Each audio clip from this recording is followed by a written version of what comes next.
Hi, it's a happy day here for me in Raja, and I'm taking you on a little walk to talk about things I understood in my 30s, and for some reason I couldn't understand in my 20s, and there are quite a few of them. Ah, let's go. No matter what's happening in your life right now and what you're up to, I think you should let yourself enjoy your 20s, no matter how confused you are about things, what you want to do, and who you want to become. You might be feeling confused right now, but it doesn't mean that in your 30s you will stop being confused completely. You might still need to cover some gaps here and there, but don't worry, it's gonna feel a bit better, I promise.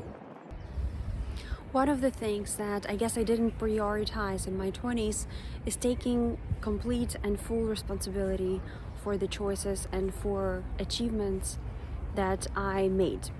What do I mean by that? I had to understand the importance of moving out from where my parents lived quite early in my life, but I never actually got to do it because, funny to say, my parents put pressure on me not to do it because they were convincing me that I wouldn't be able to pick it up financially. And to an extent, like if you believe in something, you actually make it true. Like it's a self-fulfilling prophecy, so to be said. And I think that it's a bit dangerous. So you have to track what you put your mind into and what other people tell you, no matter how close they are to you and to your heart.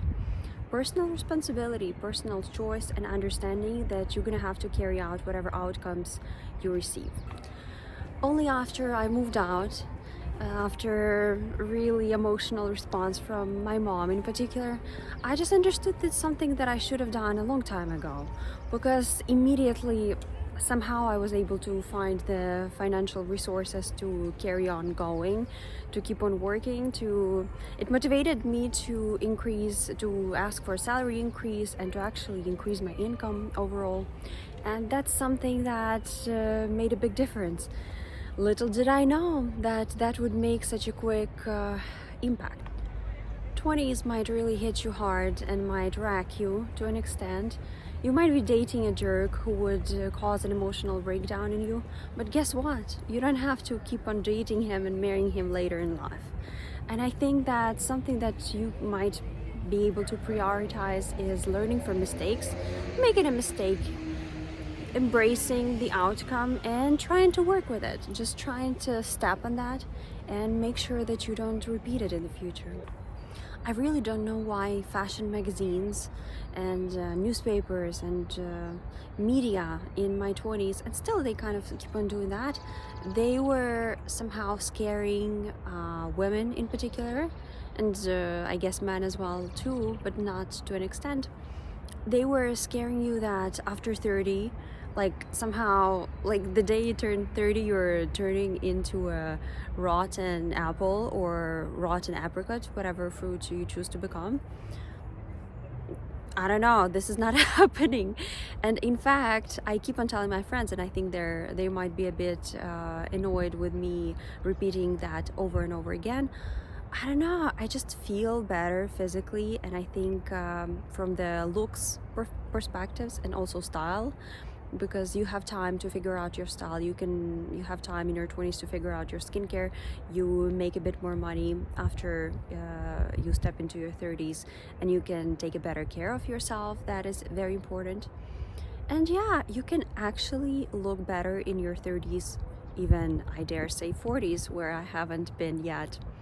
As long as you just put effort into that and you're conscious of the work that you invest, yeah, I think it's up to you, definitely. You can make it work. And that is a relieving piece of news, right?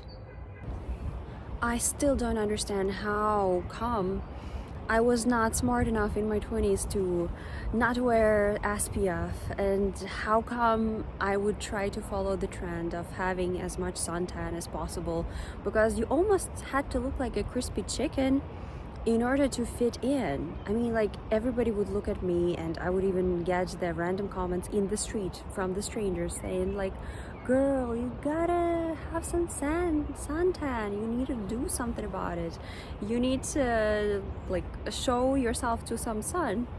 I'm like, I really didn't have to worry about that. And now when I think about it, I put one more layer of the SPF cream and make sure that I have layers of clothing protecting it, because it's a very good shield from me dehydrating my skin and aging it beforehand, which I do not personally want or need.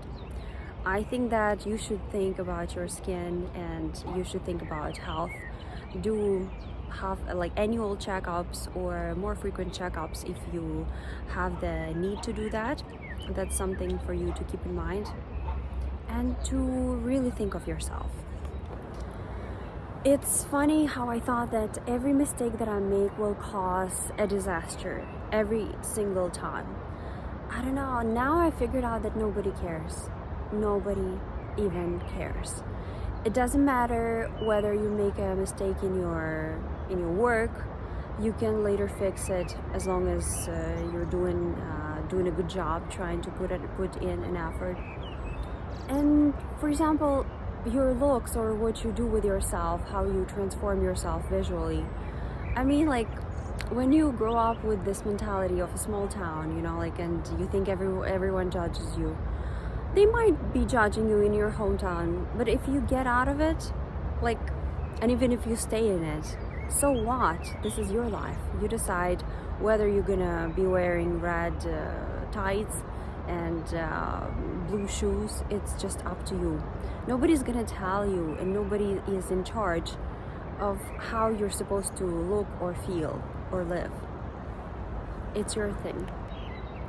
Learning can really be enjoyable, and in the long-term perspective, it is going to significantly change your life. What do I mean by that? It might help you to get a better career, build a better career, become more advanced in the skills which you would like to perfect, and to have more options how to live your life, how to improve your life and yourself. I think learning never stops, no matter what you do. I have hesitated for such a long time to make this YouTube channel because I was afraid that people would judge me, they would criticize me, they would tell me that I look like shit, or I don't know what I'm talking about, or I don't know anything about life. And guess what? None of this matters, because I don't even have that many subscribers. So please subscribe to this channel, put a like, and enjoy it to an extent to which you can. And what has become clear is that, I don't know, I think I would have been kind of even glad if people wrote some criticism under this video. So if you, in case you have some, please go ahead and write in the comments what you do not like, and I'm just gonna send you a virtual hug. Like and subscribe to this channel. I really appreciate having you here. I hope the atmosphere is nice, is pleasurous. Have a nice day, and let's keep in touch.